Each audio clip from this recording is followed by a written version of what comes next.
Montgomery County, Tennessee is located just 40 miles outside of Nashville. It's a place where life is simple and people feel safe. Jackie! Jackie! But on the afternoon of July 8, 1996, Jeannie Meyer learned the meaning of fear. Jackie! She was running late. Her son had a dental appointment, and her daughter Jackie was in the backyard picking blackberries. Jackie! Jackie! Jeannie's annoyance quickly turned to panic. Jackie! Her daughter was only 9 years old, and now she was missing. Jackie! Can you describe her to me? She's 9 years old. She had a pink shirt on, and she had her favorite... The Montgomery County Sheriff's Department responded. Jackie Beard was 4'7", with sandy blonde hair and blue eyes. She was wearing a pink shirt and jeans. Jeannie tried to think of anything unusual that happened lately.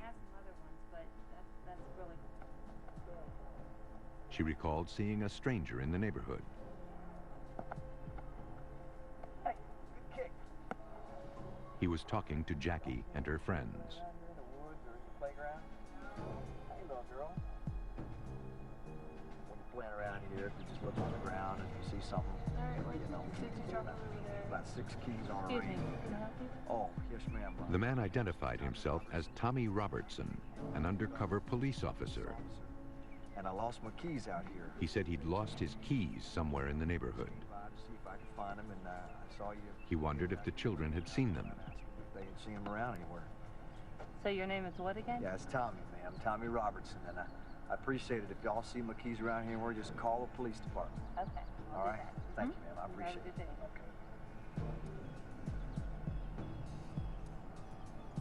They're her favorite shoes. They're her absolute The Montgomery County police officer reassured Jeannie, more often than not, missing children come home.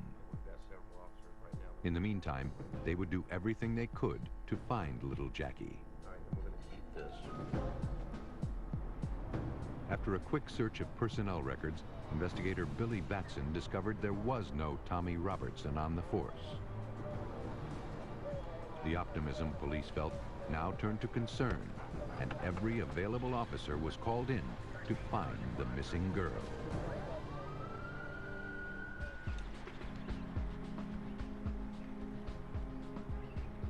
They combed the woods, searching for any sign of the missing girl. Billy Batson, an investigator with the Montgomery County Sheriff's Department, tried to remain optimistic. It's a missing child at this point. We have initiated ground searches, including dogs and people who have volunteered to search the area looking for Jackie.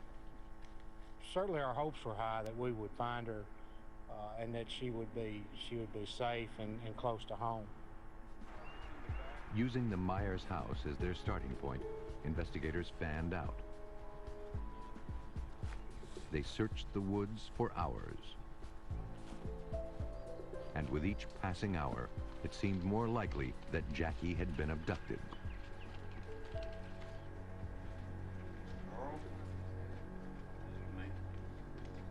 Children from the neighborhood were called into the sheriff's department and asked about the man posing as a police officer. Can you look at these here and tell me which one looked close to you? They gave descriptions of the stranger who called himself Tommy Robertson. That one will work. This one? Let's capture that. Feature by feature, a composite photo slowly emerged.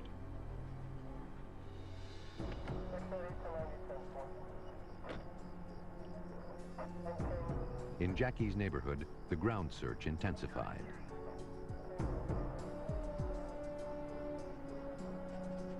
There was no sign of the child or of the man police now suspected of abducting her.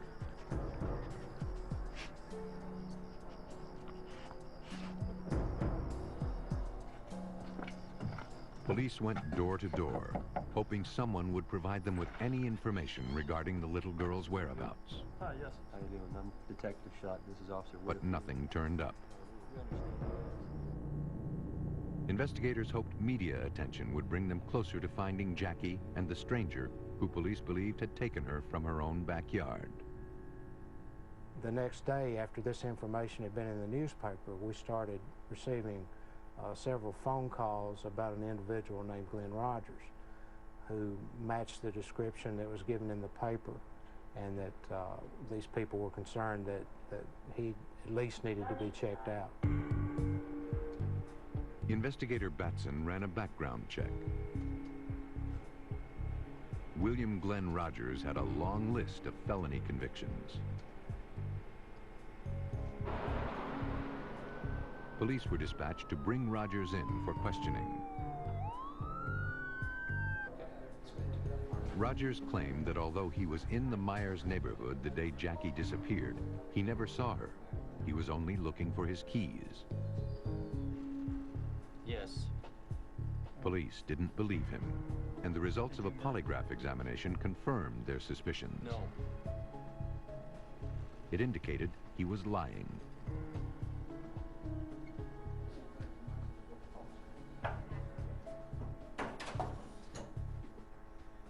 I've been out of work a long time. Then he came up with a much different story. Job that day. He said when he couldn't find his keys, he returned to his car.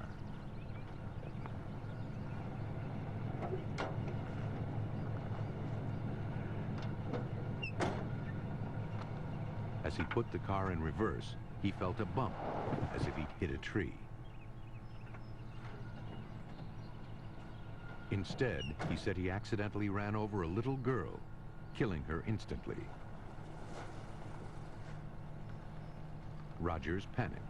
He knew his record would make the accident seem suspicious.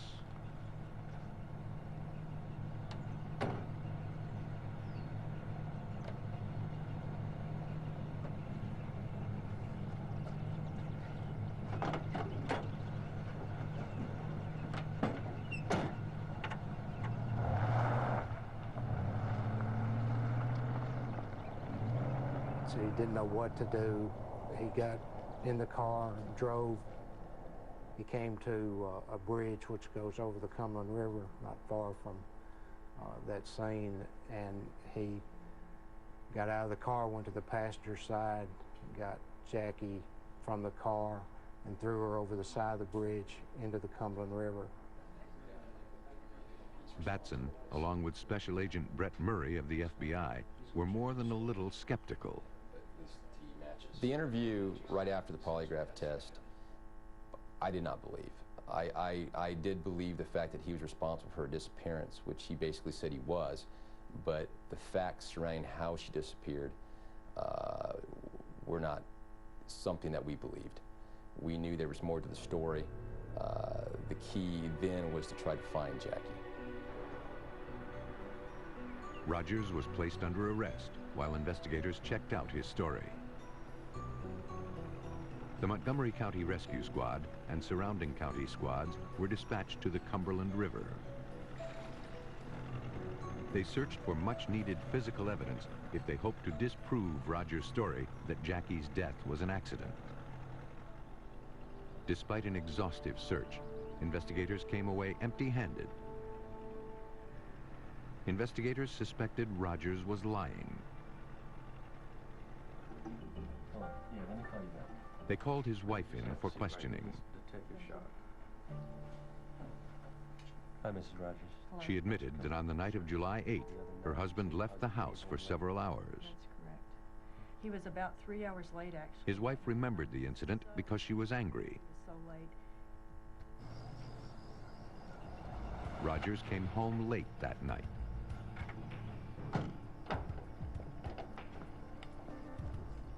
Bill, do you know how late it is? Where have you... She noticed he had mud on his pants and a spot of blood on his shirt. The car was muddy, too. Rogers made a vague excuse. He said he'd been walking through the woods. she was waiting for the car to take her grandkids to a school function, so she remembered that. She also indicated that at some point she noticed some small smeared fingerprints on the passenger side of his car on the windshield. Detective Batson was determined to find out how those tiny fingerprints got there and whether they proved Jackie Beard was still alive when Rogers put her in the car. For that, he needed a closer look at the suspect's car. A forensic team searched every inch of the vehicle. For an older car, it was suspiciously clean. Rogers had done a thorough job of detailing his car. So thorough, there wasn't a shred of evidence that Jackie Beard had ever been inside it. If there's anything that you want to... Frustrated, Batson questioned Rogers about the discrepancies between his statement and his wife's. Well, now, you know, I've been thinking about this thing. Now, there is something I forgot about. Rogers quickly changed his story to match hers. Without physical evidence or even a body, the sheriff's department couldn't prove him wrong. 4 months to the day, on November 8th, police in nearby Stewart County received a crucial call. A deer hunter reported seeing human skeletal remains at the Land Between the Lakes Wildlife and Recreation Area. 245 Bravo, 10-4. The call was relayed to investigator Batson. Can you give me a description? The agent in charge down there had heard about this case, and he called me and described to me the clothing that they had found down there, and I knew at that point that it was possibly Jackie.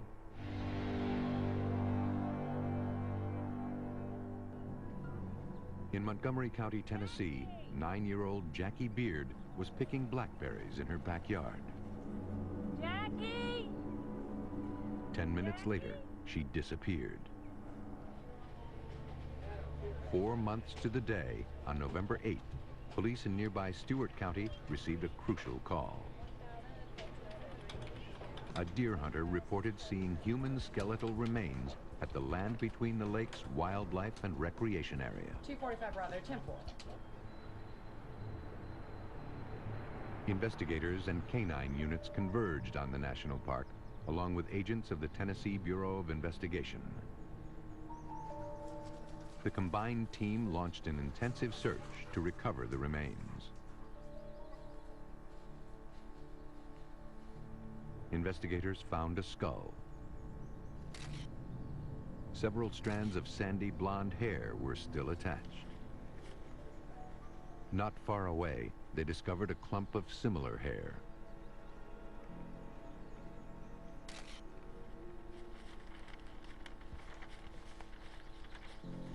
Children's clothing was recovered and bagged as evidence.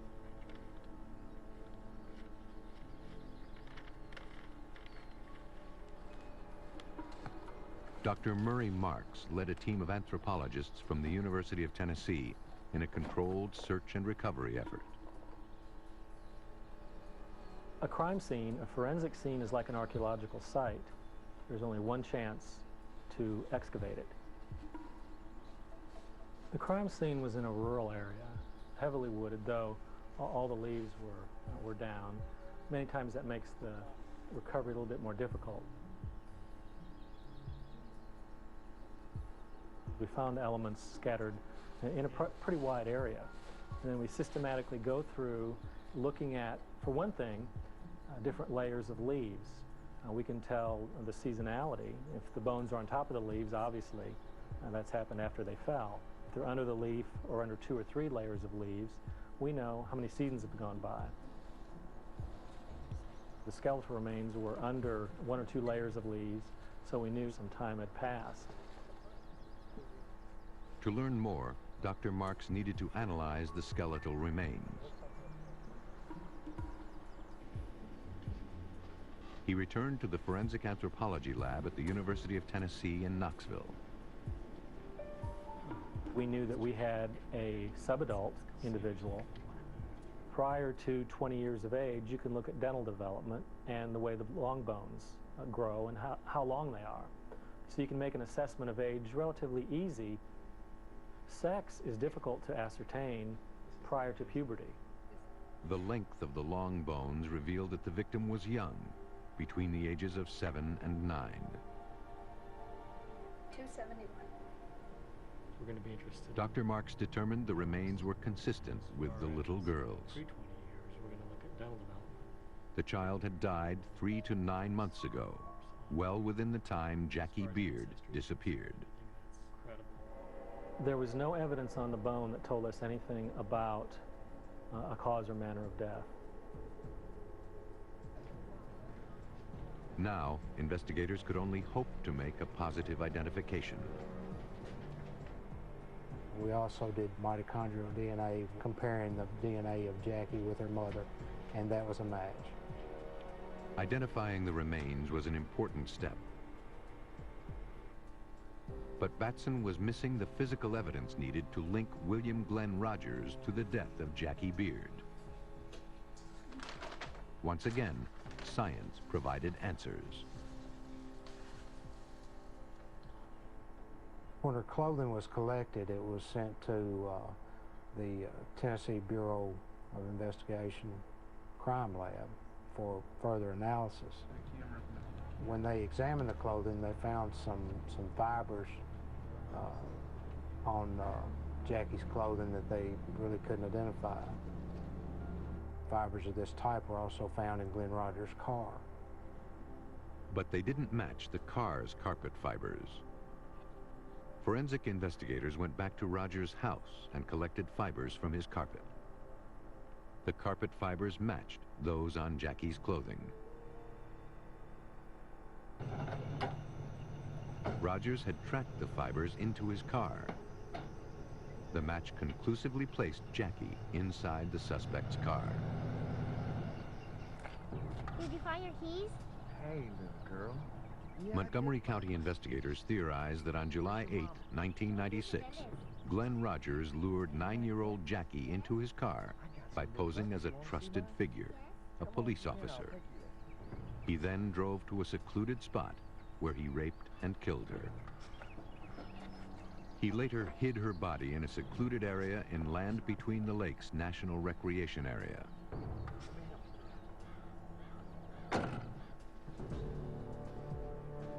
In January of 2000, William Glenn Rogers was convicted of the abduction, rape, and murder of Jackie Beard. At his sentencing hearing, Jackie's mother spoke of her loss. Jackie looked up to me more than anyone else, and I couldn't do the most important thing I would ever do in my life. I couldn't save her from a horrible situation. I cannot bring myself to imagine what she must have had to go through. My beautiful baby, scared, taken by force, molested, and then killed by a man she thought was a safe person. William Glenn Rogers was sentenced to death. To cover their tracks, some killers go to great lengths to hide their vicious acts of violence. But in the end, most efforts fail. Forensic science can uncover the smallest clue. Because even the most determined killer cannot commit the perfect crime.